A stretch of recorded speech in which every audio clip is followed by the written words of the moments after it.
Hey film fans, welcome to Everyone's a Critic. I'm Mark, this is Pat. Oh, hi Mark. Hey Pat.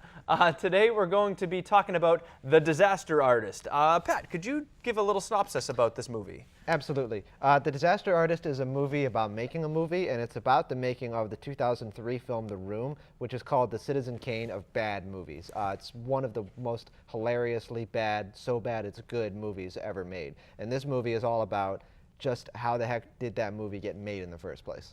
And if you've never heard of it, you could kind of compare it to Plan 9 from Outer Space, Ed Wood, most notoriously as the worst director of all time. And Plan 9 has always been rated as one of the worst movies of all time. This is like a new generation of Ed Wood. Right. I wonder who it's going to be in like 20 years, because you know there's going to be somebody else. Yeah, it's like every generation there's a new really it's like bad it director. comes back again. Yes, that's right. That's right. So this movie stars James Franco playing the character Tommy Wiseau. And Tommy Wiseau is a very interesting character. So what we're going to do first here is we're going to show you a trailer for this movie to kind of give you an idea of this character, Tommy Wiseau. So let's check this out. Okay, who here can really reveal themselves to the class? Anybody? I'll go.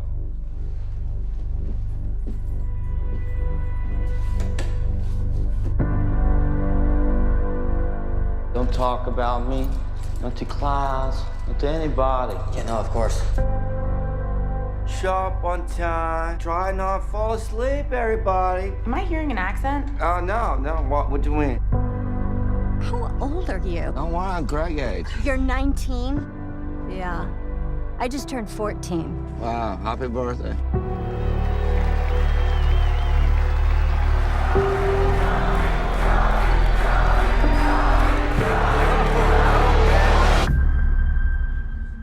This is my movie, and this is my life. You're not great. You and me, we are all the same. Oh yeah, how's that? We both have this dream that we'll be famous. Yeah, I guess we do. You have a malevolent presence. You are a perfect villain. I could see you as Dracula, Frankenstein. I'm not Frankenstein. I'm hero. I give them job, I give them salary. I'll just spend $5 million on this movie, Greg. Are you kidding me? $5 million? And they are not grateful. Nobody respects my vision. Where were you born, Tommy? Greg, that's not part of the scene. You want an easier question? Where does the money come from, huh? Stop, this is on camera. I know it's on camera, just like you want it. I do this whole movie for you, Greg.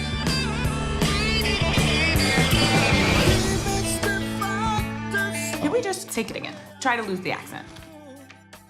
The rules to the club are simple. And the quiet before we start.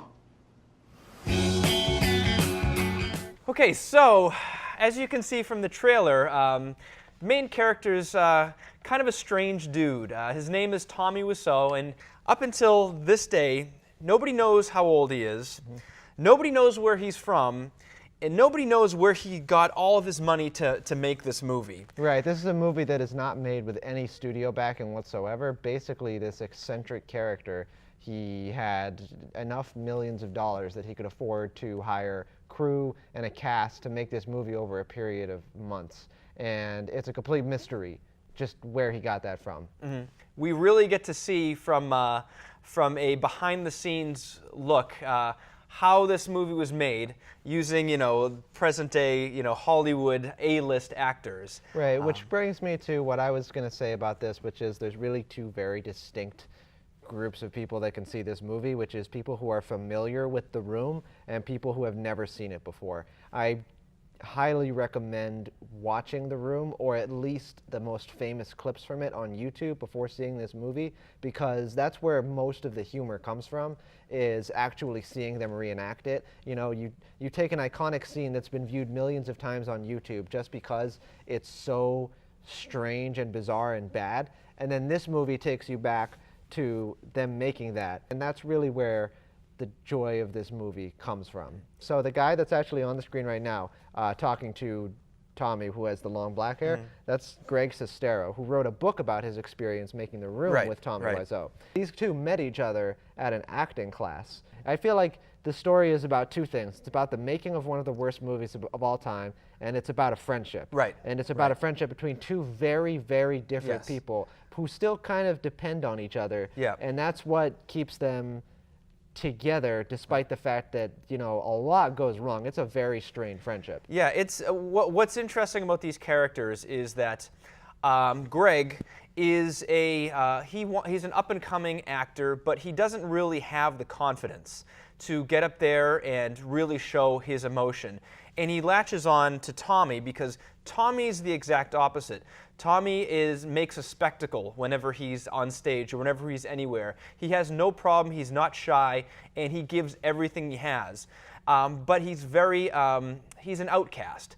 So Tommy's connection with Greg is almost that, you know, Greg like is an older brother, and he's like helping him find himself. And exactly. And it's really nice to see that. Yeah, and you feel sorry for this character because people, you know, because he looks a little strange and he acts a little strange, people don't necessarily include him in their circles, and it's hard for him to, you know, to make friends and to be the kind of person he wants to be.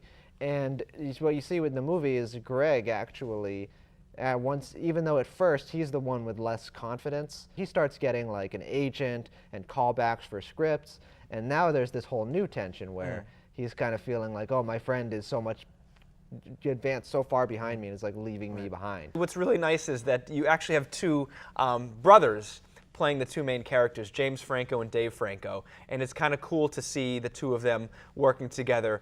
They both do fantastic jobs.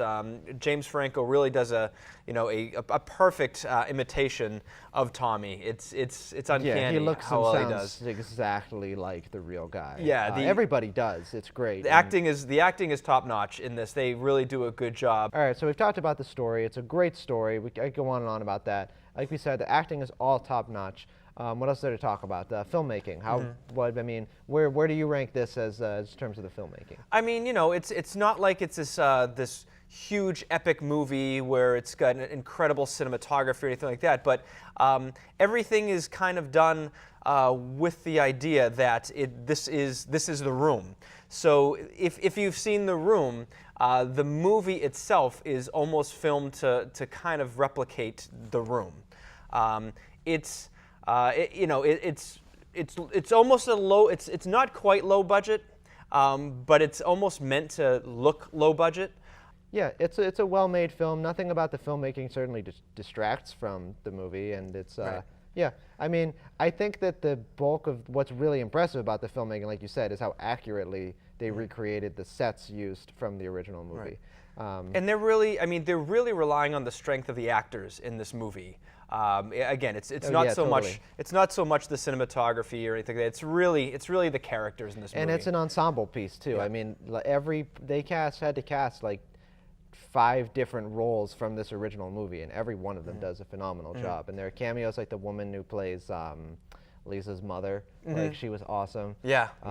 Just there's not a single actor in this movie that doesn't make some kind of a memorable mark when they're on screen. Yeah, it's really a fun movie. Some great scenes in there. I would recommend at the end. There's a great scene where the theater is full and they're all watching the premiere of this.